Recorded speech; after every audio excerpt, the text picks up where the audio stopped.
कहानी शुरू होती है सन 1942 में, जब जापान ने अमेरिका के पर्ल हार्बर पर अटैक किया था और इसके बाद अमेरिका भी वर्ल्ड वॉर 2 में शामिल हो गया था और वो किसी भी कीमत पर जापान से बदला लेना चाहता था। इसीलिए यूएस ने अपने बहुत सारे बॉम्बर एयरक्राफ्ट साउथ पैसिफिक में भेजे। इसी में एक एयरक्राफ्ट होता है जिसके अंदर 3 लोग होते हैं, पायलट, बॉम्बर यानी कि बॉम्ब देखने वाला, और रेडियो मैन, जीन। जब वो वापस आ रहे होते हैं तो वे आसमान में बादलों के बहुत ऊपर होते हैं और वो अपना रास्ता भूल जाते हैं और उनका फ्यूल भी धीरे धीरे खत्म हो रहा है। जीन रेडियो से कांटेक्ट करके रास्ता पूछने की बहुत कोशिश करता है, लेकिन सिग्नल क्लियर ना होने की वजह से उसे आवाज अच्छे से सुनाई नहीं देती और तभी उसे किसी आवाज आती है और वो मोर्स कोड के जरिए संदेश भेजता है।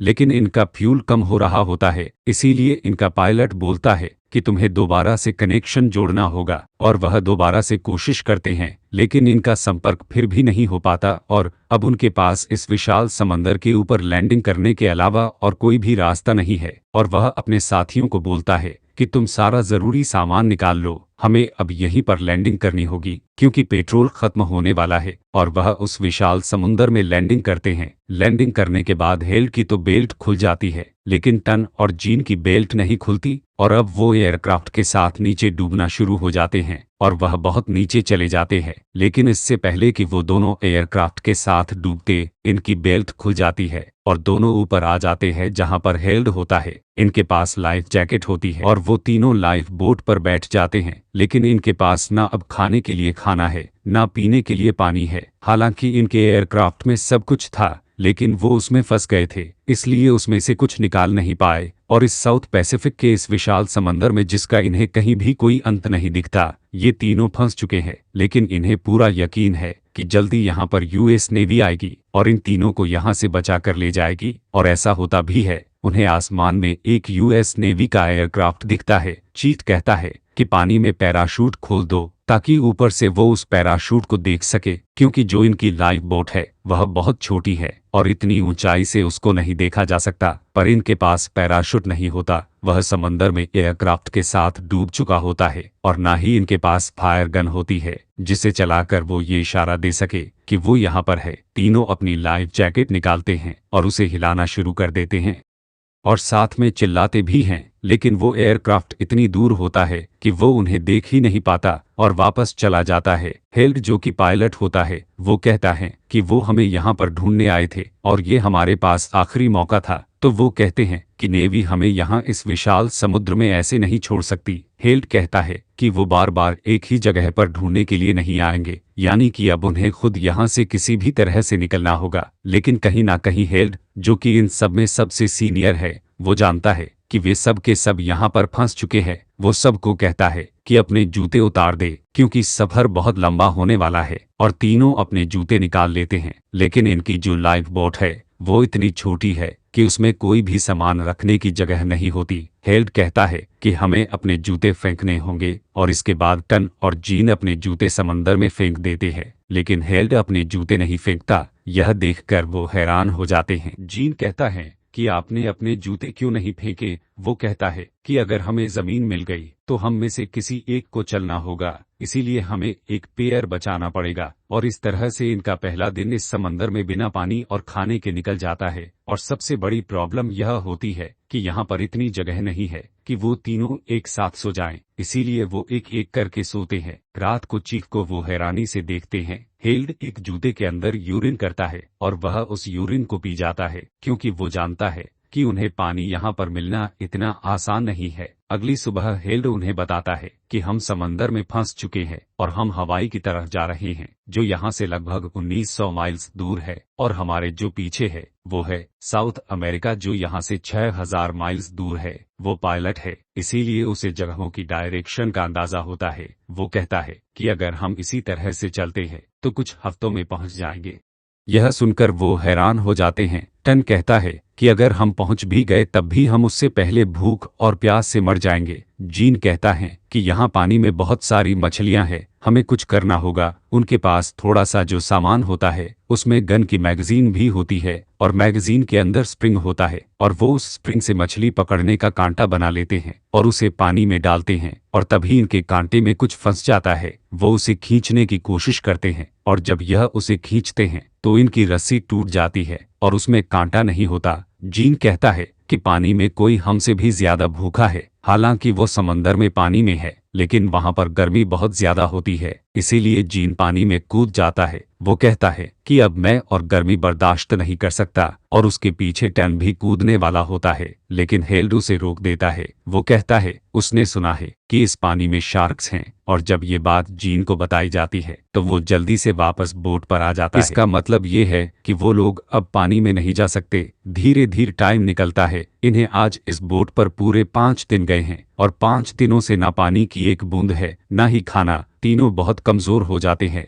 और जब टन बर्दाश्त नहीं कर पाता तो वो समंदर का पानी पीने की कोशिश करता है लेकिन हेल्ड उसे रोक लेता है। वह कहता है कि ये पानी उसकी बॉडी को और भी सूखा देगा। दरअसल इन सब के यहाँ पर होने सबसे बड़ा कारण होता है हेल्ड, जो कि इनका पायलट है। वह वेस्ट की तरफ जा रहा होता है और वह जीन से कंफर्मेशन मांगता है कि क्या हम सही जा रहे हैं और रेडियो में जीन को ईस्ट बताया जाता है और इसी वजह से रास्ता खो देते हैं और फ्यूल खत्म होने की वजह से अब वो समंदर में फंस चुके हैं। तभी अचानक से हेल्ड को याद आता है कि उसकी शर्ट की जेब में एक पेंसिल है जिससे वो बहुत खुश हो जाता है। वो पेंसिल निकालता है और कहता है कि हम इससे चार्ट बना सकते हैं जिससे हम यह पता कर सकते हैं कि हम एग्जैक्टली अभी कहाँ पर है। और इसके बाद वो अपनी बोट पर ही एक चार्ट बनाना शुरू कर देता है और चार्ट बनाने के बाद जब उसे अपनी स्थिति का पता चलता है तो वह कहता है कि हमें अपनी बोट को हवा के साथ बहने से रोकना होगा और इनके पास जो सामान होता है उससे एक लंगर बनाते हैं जिससे इनकी बोट एक जगह पर स्टेबल हो जाएगी और जब वो उसे निकालेंगे तब वो उसी दिशा में जाएंगी जिस तरफ हवा चल रही होगी और ऐसा करने से वो उस तरफ जा सकते हैं जिस तरफ वो जाना चाहते हैं। वो लंगर बनाकर पानी में डाल देते हैं जिससे इनकी बोट स्टेबल हो जाती है और इसके बाद वो प्रेयर करते हैं। प्रेयर करते हुए जीन कहता है कि हमने जिंदगी में सभी काम अच्छे नहीं किए लेकिन हमें आपकी मदद की जरूरत है। वो भगवान से मांगता है कि इस समंदर में जितनी भी बोट्स है उन सब की रक्षा करना और उन्हीं बोट में से एक बोट हमारी भी है। और टन कहता है कि जैसा मेरे दोस्त ने कहा बिल्कुल सही कहा, लेकिन हमें सबसे ज्यादा जरूरत यहाँ पर बारिश की है। कृपया आप बारिश कर दे। लेकिन बारिश नहीं होती। इससे वो डिसअपॉइंट हो जाते हैं। अब रात हो जाती है और जब सुबह होती है तभी बारिश होना शुरू हो जाती है और कई दिनों के बाद वो पानी की घूंट पीते हैं जिससे इन्हें बहुत राहत मिलती है क्योंकि इनकी पूरी बॉडी डिहाइड्रेट हो चुकी थी। अगले सीन दिखाया जाता है कि जीन कई दिनों से मछली पकड़ने की कोशिश कर रहा है लेकिन वह एक भी मछली नहीं पकड़ पाता। हेल्ड उसे कहता है कि मैंने तुमसे ज्यादा पेशेंस रखने वाला आदमी आज तक नहीं देखा। तुम पिछले 1 हफ्ते से मछली पकड़ने की कोशिश कर रहे हो लेकिन तुम 1 हफ्ते में एक भी मछली नहीं पकड़ पाए।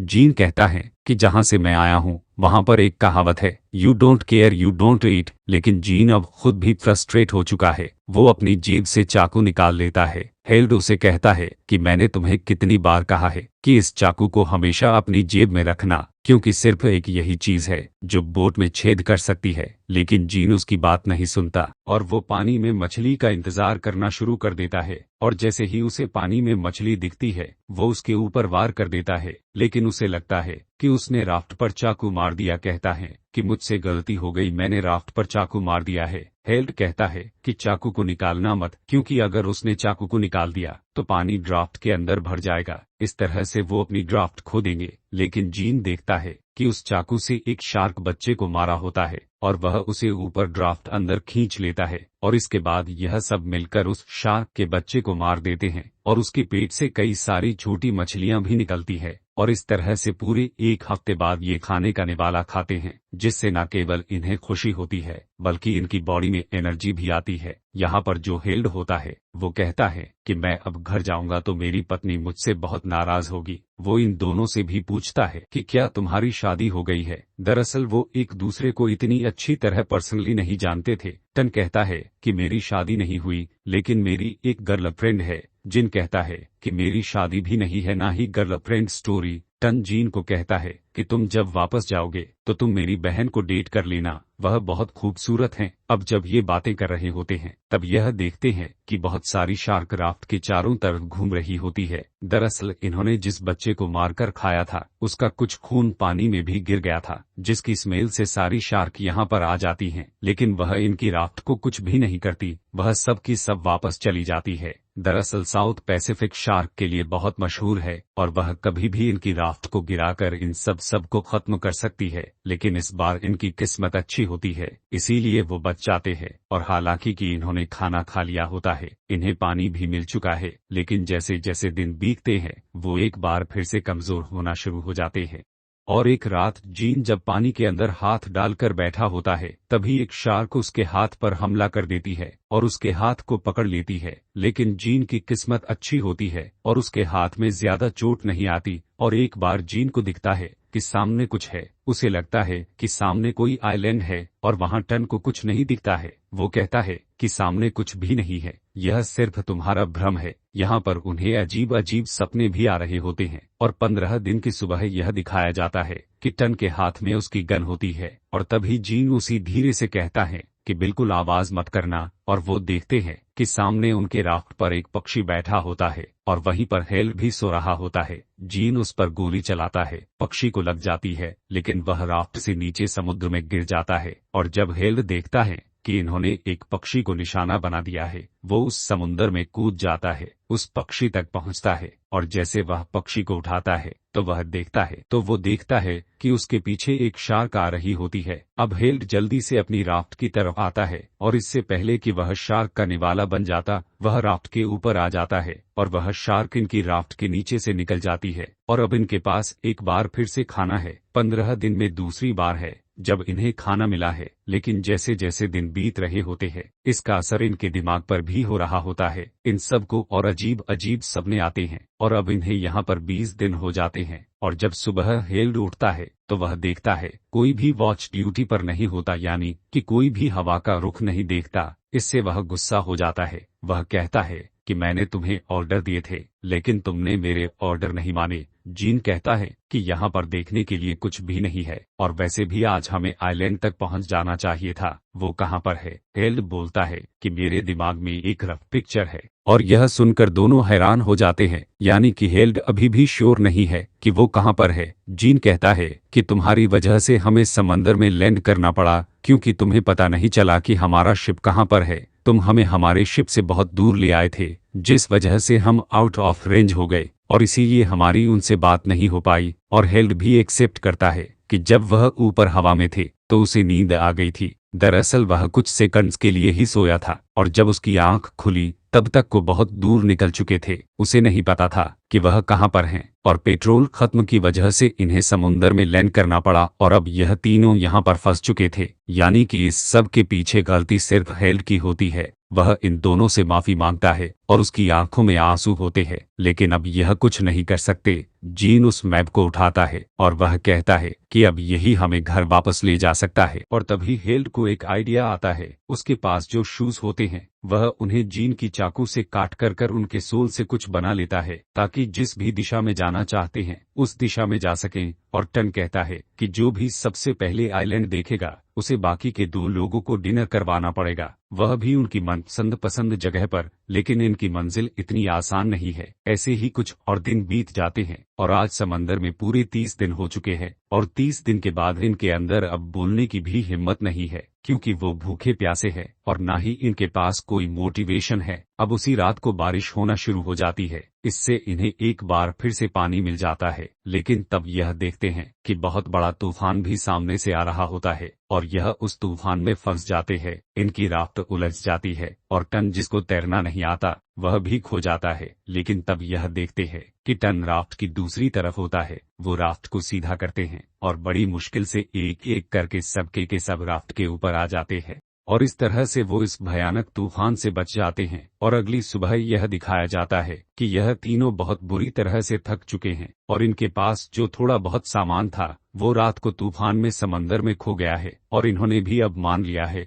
कि कोई आने वाली नहीं है। वो राफ्ट के ऊपर एक जिंदा लाश की तरह पड़े होते हैं और इन्हें अपने घर की भी याद आ रही होती है। हेल्ड पत्नी को याद कर रहा होता है और जीन को टन की बहन समंदर में बैठी हुई दिखती है। दरअसल जिस तरह से टन ने अपनी बहन का डिस्क्रिप्शन दिया था उस हिसाब से वह उसकी इमेज को देखता है और कहता है कि मुझे लगता है कि मुझे तुम्हारी बहन से प्यार हो गया है। टन कहता है कि तुम दोनों एक अच्छे कपल बनोगे। हेल्ड ये सब सुनकर बहुत दुखी होता है। वह कहता है मुझे नहीं पता था कि यह सब इस तरह से एंड होगा। और वह कहता है कि हम बहुत दूर तक आ चुके हैं और इस तरह से हम हार नहीं मान सकते। और इसके बाद वो अपने हाथ से राफ्ट चलाना शुरू कर देता है। उसे देखकर ये दोनों भी बैठ जाते हैं और वो भी ऐसे करने लगते हैं। लेकिन चाहे यह अपने आप को कितना भी मोटिवेट क्यों ना कर लें, इनके शरीर में बिल्कुल भी एनर्जी नहीं होती। और 34 दिन बाद जब यह पूरी तरह से बेहाल हो चुके हैं, लगभग मर चुके हैं, इनके अंदर बात करने की भी हिम्मत नहीं है और उसी हालत में कहते हैं कि मैंने सपना दिखा जिसमें मैंने बहुत सारा खीर देखा।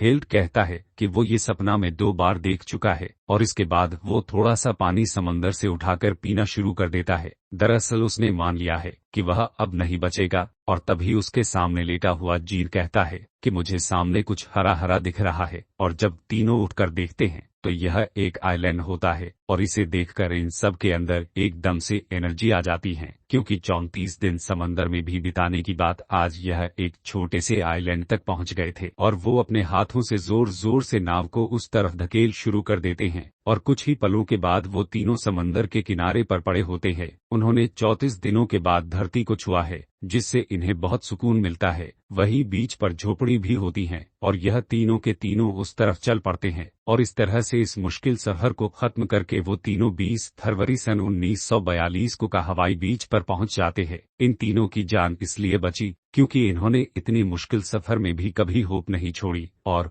वे तीनों बच गए। और अंत में बताया जाता है कि इन तीनों ने 1000 माइल्स से भी ज्यादा का सफर उस छोटी सी राफ्ट में किया था। और हेल्ड को नेवी ने अवार्ड भी दिया क्योंकि उसने इस मुश्किल सफर में अपने क्रू को बहुत अच्छे से लीड किया था।